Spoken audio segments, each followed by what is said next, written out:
And they'll come back to the 20. So that's a kickoff that goes absolutely nowhere. The ball was kicked at the 20, it's going to go down at the 20. Yeah. And that's where Liberty will go on offense. That's the thing you love about sports, that you watch a million games and you see things happen just about every game that you never see before. Some unusual. I mean, that's the most unusual in football. One of the most, anyway. Definitely on a kickoff. A 20-yard kickoff that they gained 40 yards on penalties. It would have been 45. Those penalties really didn't hurt him too much in the bottom line, because he could have kicked off and put it in the end zone, and there you are anyway. So maybe that's a good time to get those on Sportsmanlike. Handoff to Cincino, tries the left side. He gets about 2, where he's stacked up by a host of Blue Devils. Blue Devil defense is called the Swarm. They've allowed only 6 points in 4 games. That was last week against O'Neill. Swarm, the name Swarm, comes from the 1980s when Ellenville had a very good team. Well, Ray Younger is playing safety. He's been a linebacker, an outstanding linebacker for them, but because he's banged up a little bit, they just want him to play back, play it safe, and not get beat deep, to kind of keep him out of the thick of the hitting. Younger hurt his throwing hand a week and a half ago in practice. Didn't play at all last week. Now is only starting on defense. Handoff to Jesse Robinson, the wingback, and he gets nothing. So far, the Swarm is dominating on the line of scrimmage. Liberty is just not getting any running room. And on offense, the Swarm is also doing pretty good on the line of scrimmage, as they're making opportunities for the Ellenville running backs. So they're doing the job today. Ken Beck, the Ellenville head coach, says they call it the Swarm because one guy hits him and 6 guys follow. Yeah, well, that's what you like to see. You like to count hats. How many hats are on the ball, and try to encourage your players to keep coming. 3rd and 7 for the Indians. Inside handoff to the fullback, that's Ruiz. And he gets a first down, unless his knee was down, but it looks like it is a first. So that's a big play for Liberty, and things were kind of going bad, losing their poise with all of those penalties. He got over the 30 to about the 31, where it will be first down. Now, Liberty's offense is pretty good, too. They have scored 110 points. That's 3rd in Section 9. Right. They're definitely not a slouch by any means. And 13th in the state, so maybe that's an unlucky number. But I'd like to have it if I'm a coach, and I'd like to be 13th in the state. 1st and 10. Encroachment on Ellenville. It's a little bit quick off the ball. Tom Moser looked across the line before the snap. Coach Emery talked about them putting pressure up the middle. You have to kind of vary your snap count a little bit, keep them off stride. Because as we saw in a game earlier this year, pressure up the middle, remember Joe Pistone, all the damage he did to Pine Bush. It was a little bit of a story last week when they could run against Warwick, and I get that inside pressure. 5-yard penalty will make it 1st and 5 for the Indians. We mentioned Moser. He is the starting fullback for the Indians. With two C teams like this, you're going to have a lot of guys going both ways. 5 guys going both ways for the Indians. Fumble on the snap, but Liberty fell on it. Right, and the pressure up the middle is really going to disrupt Liberty, who's having exchange problems this season. And they got Moser going behind Brett Howard. Howard's 5'8", 267, so he can hide behind him. They don't know where he's coming from. So Brett puts a lot of pressure by himself. And then you get Tom stunting behind him. They're going to be in there. Fumble on the snap was the reason why Cincino played quarterback last week. J.D. Black was pulling away from the ball quickly. The give is to Cincino. He gets about 4, but it'll bring up a 3rd down and about 2 or 3. Well, Kasim got hit in the backfield, so the fact that he was able to gain yardage is to his credit. And he's a young man who has collegiate potential and will not be playing running back in college. I think Kasim knows that. I kind of look at him as a tight end type, great size, fine, offensive center in basketball. I guess basketball, you don't say offensive, you say center.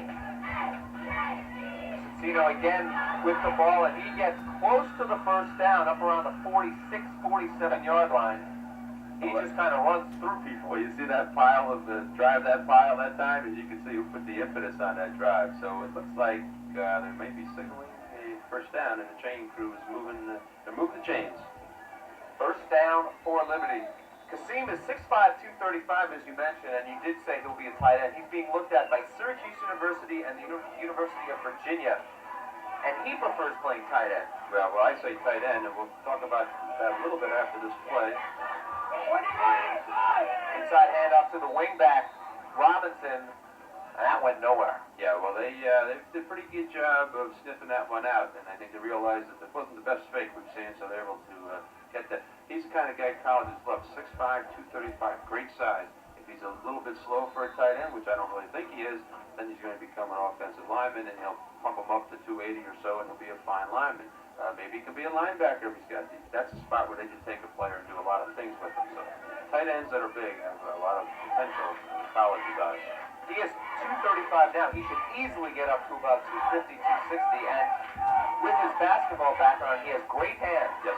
The pitch goes to Cicino. He breaks one tackle and gets over the 45 back to the original line of scrimmage. And I think the important thing to point out is that he's a good student. And kids nowadays, they have this false impression that you don't have to be a good student to go to school, but they don't give out that many scholarships anymore.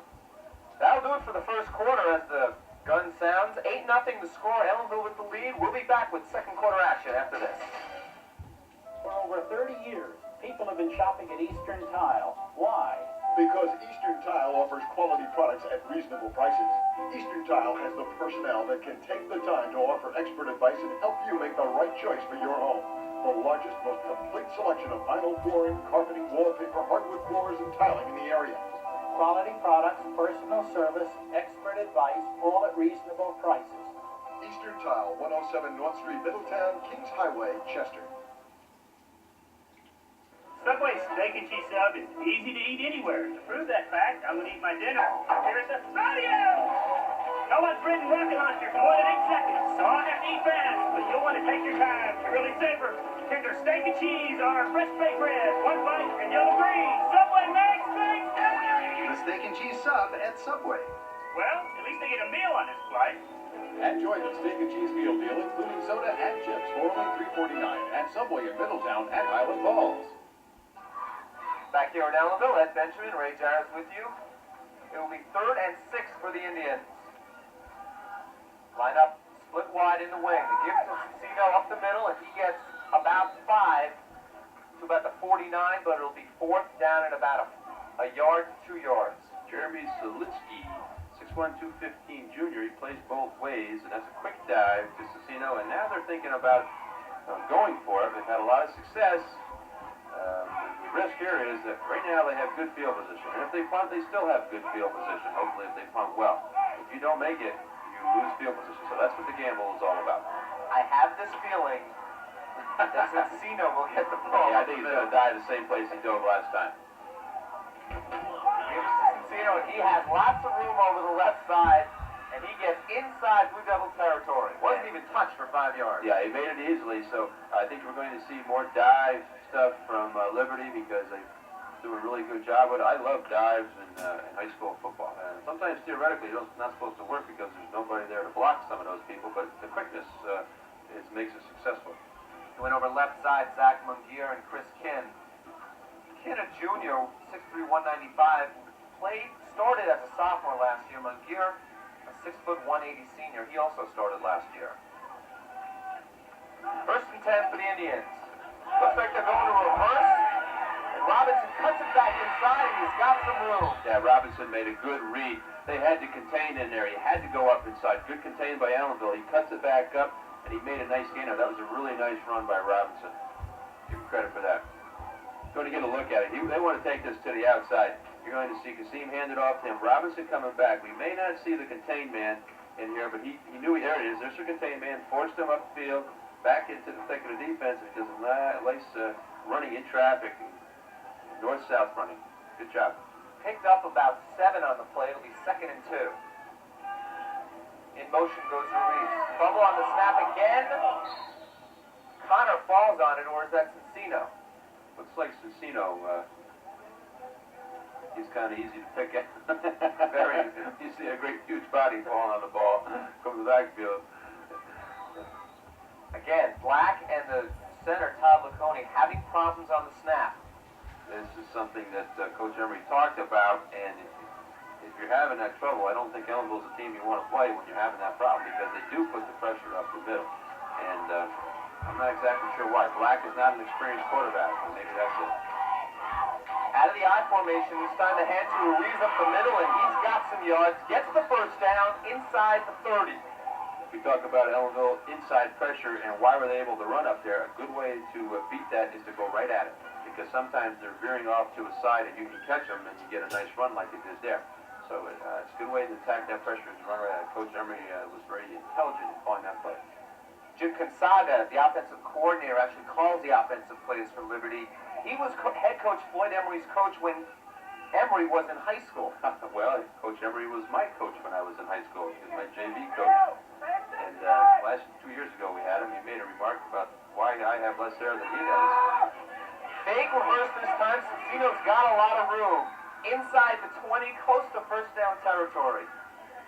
Shane Connor, 155-pound senior, coming up from the cornerback, and he is also the quarterback trying to tackle Kasim. So there's something you really don't want happening. Your second-string quarterback wrapping up that big guy. Ellenville head coach Ken Beck looking on as he is watching the Liberty team move the ball down the field on his defense. Yeah, they got a nice mix here in plays, and they complement each other. They run the reverse, and then they fake the reverse.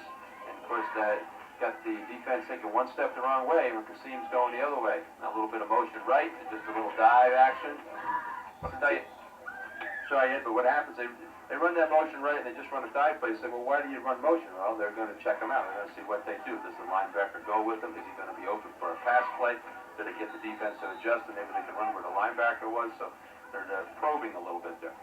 Cincino picked up about one. It'll be 2nd and 9. Liberty runs mostly off the wing T. They do have multiple formations, but head coach Emery did say that they run basically the same plays off their multiple formations. Now the pitch goes to Robinson. He is tackled from behind. Good play, Eric Jackson. Well, Robinson wasn't able to get to the corner, and you're going to see the Ellenville defense with good quickness. This is something we talked about. Probably most of the season, Liberty's run this play, and they've always had success with it. They haven't had people who could come up like Ellenville has and swarm and make the tackles. Ryan Healy, who is the coach's son, Ed Healy, is assistant coach, and I have connections with Ellenville. I coached here 17 years ago, and Ed was one of the coaches that I coached with, and so it's time has changed, and now his son is playing. My apologies to Ryan Healy. He made the stop, not Eric Jackson. Right. They're rocking out, man. The pass complete to Keith Duarte, the tight end. He gets inside the 20, back to the original line of scrimmage. Yeah, and that time, Ray Younger was the first one on the hit, but I don't think he's able to wrap up. And we're going to get a look at it. When you got a bad hand, it's hard to wrap up, so you'll see that he wasn't able to make an unassisted tackle. And then Eric Jackson was in there to help him, but he was the first one on the hit. Ray Younger's got great bloodlines. His father was Ulster County Athletic League Player of the Year in 1971, chosen by the Kingston Freemen. 4th and looks like 13, and they're going for it. Black to pass. Looking left for Cincino. Touchdown. He's got it. Yep. What a catch. We have seen 2 great touchdown receptions here. Kasim Cincino takes it away from Eric Jackson. That was a jump ball, and that's the kind of guy you want there jumping the ball. A guy who's 6'5", 235, a very fine center on a team that went to the state finals, semifinals in New York State, going for the football. Well, he's used to jump balls. He's a center. Oh, sure. And you can't discredit Ellenville. The defender was there. And, if I'm trying to defend against a guy who can jump like that and he's bigger, you're in trouble. They are now kind of forced to go for 2 because Ellenville's got the 8-6 lead. And the reason Ellenville goes for 2 is because they don't kick. We've got an official's timeout. That pass play went for 18 yards. Black to Cincino, and they will go for 2. Lined up in the wing T. Hand up to Cincino, and he does not make it. Donnie Langlaw is with the original hit and stopped. Yep, give him credit. He hung tough, and he would not let Kasim get his feet moving. He's able to pick him up and put him down. So with 6:27 left, it's a 2-point Ellenville lead. If people rely on you, and if you rely on your computer system, then you need advanced computer engineering. Our dedication to the highest quality components and fast, dependable service make Advanced Computer a leader in customer satisfaction. Clients that rely on us include Kingston Hospital, Ulster Savings Bank, Anaconda Sports, and dozens of others. From PCs to networks, Advanced Computer Engineering can design an affordable system to meet your needs. Call us now because the best components, design, and service make Advanced Computer Engineering the one to rely on when you rely on your computer. 4th and 13, they go for it in a big way. Yep, throws it up, jump ball, Kasim Cincino, and you see him just gets a little bit higher and a little bit more muscle, and he's able to come down with the football. That's just a power catch, we'll call that. 17 plays, a long drive to over 10 minutes off the clock. Yeah. Well, that's great. That's the best way to play Ellenville. Don't let their offense on the field. That's why I say Kasim could be a tight end. Got the hands and interceptions like that. Would argue with me. I'll show him that tape. Kicking off for Liberty. Day Alexander.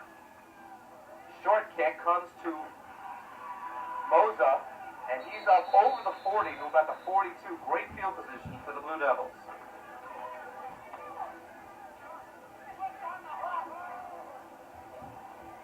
As we have time, we can tell you that to stay tuned following this game for the presentation of our Cable 6 Player of the Game, brought to you by Bob and Mike's Ballpark. Middletown and Warwick. Bob and Mike's has the best in sports collectibles, baseball cards, and comic books. I go there often. They're just the best. First and 10 Blue Devils. Lined up in the wishbone. Eric Jackson wide to the left, Sam wide right. Hand off to Langlois. He's hit after a short gain. A little bit slow developing play. There was a hole there, but it closed very quickly and took a little bit long to get there that time. Talked a little about the Liberty offense, how they're a young team. The Ellenville offense is very experienced. They start only 5 seniors, but 2 of them are 4-year seniors. Langlois and Logan both started as 9th graders. Younger, if he was playing, is a 4-year starter as well. Wow. That's very unusual to have one, let alone to have as many as they have. Hand off to Logan. He's hit it about the 46, picked up about 2. Logan comes into this game with 373 yards rushing, a 14-yard average per carry. It's pretty good. Yeah, so they've been kind of distributing the ball and sharing it, and when they get ahead, they don't pile it on either, so he could have had a lot more if they wanted them to. Well, they did beat New Paltz 60-0. Yeah, it was that game they were up 40-0 at half. 3rd and about 5 for the Blue Devils. Now they get Logan out left, split end left, so have to consider throw to him. He's going to be a shotgun formation. They call timeout. A timeout by Ellenville. No, we have a timeout, an official timeout. The tee was not taken off the field. Right.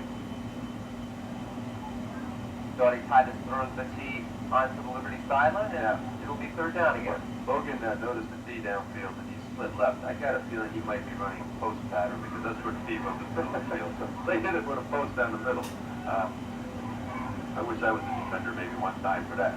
Coach Beck does say that Logan is the fastest runner. Kind of There he is, bad. right in the Looking middle. over the middle to Logan, right at the 1st down marker. It's going to be close.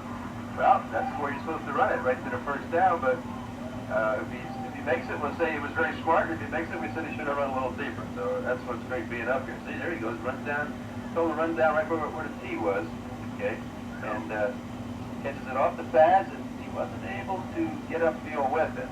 That was the only criticism, but he got a 1st down, so nice play. 1st down for Ellenville at the 48-yard line of Liberty. They go into the I Twins left, so show a little bit of passing type formation. Logan split. Jackson the wide man. The handoff up the middle of the line. He's got lots of room. Down to about the 30. Jesse Robinson saved the touchdown. Yeah, well, when you don't have a safety back there, you're susceptible to being popped up the middle. Jesse Robinson's ability to close from the corner was able to save that. But you see him pop by. This time they blocked Kassim. Good blocking by Ellenville.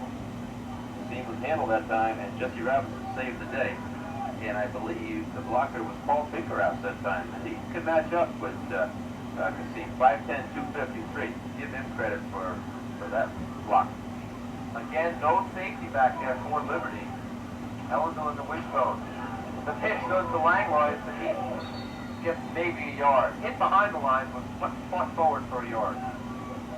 Tim Cornish in on the stop for Liberty. Ellenville down in 4-down territory. They're not a field goal team. I don't think they've done any kicking all year for field goals or extra points. Picked up 1. It'll be 2nd down and 9. Jackson goes out to the left, stands out to the right. They're in the wishbone. Connor calling signal. The handoff to Logan breaks one tackle. Now reverses the field. Got a blocker.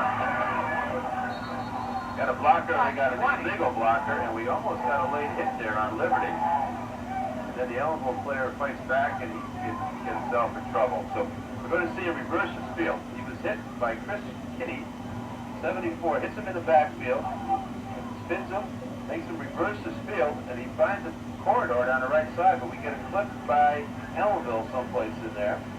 So that negates that play, and it was a late hit on Liberty, which they got away with. Logan actually ran through with his own blocker. Yep. Well, lowered his shoulder and he's going downfield, but had a nice big play there, but it's all going to go back. Liberty has the athletic ability to play these wide receivers man-to-man. To have the option. If you're coaching a team and you don't have that, then you really have a problem. Because now you have to change your defensive set, and then you can't play run as much, you have to play a little bit deeper, but they have the athleticism. And I think that's why this game might not be as high scoring as everybody anticipated, because they can deal with each other. Well, we only have 2:20 left to go in the half. It's only 8-6. Yeah. So good football. Good quality. Two good teams squaring off and playing really good football. The only difference is the conversion of these points. These are explosive offenses, but they're also methodical because they are able, with good defenses, just to move the ball slowly down the field. Well, they control it, and then against some teams, these 3-yard gains or 25-yard gains. Connor to pass, incomplete, looking for Jackson. It was a 2nd and 17. Yeah, but it's going to be a first because we got a late hit on Liberty. Already roughing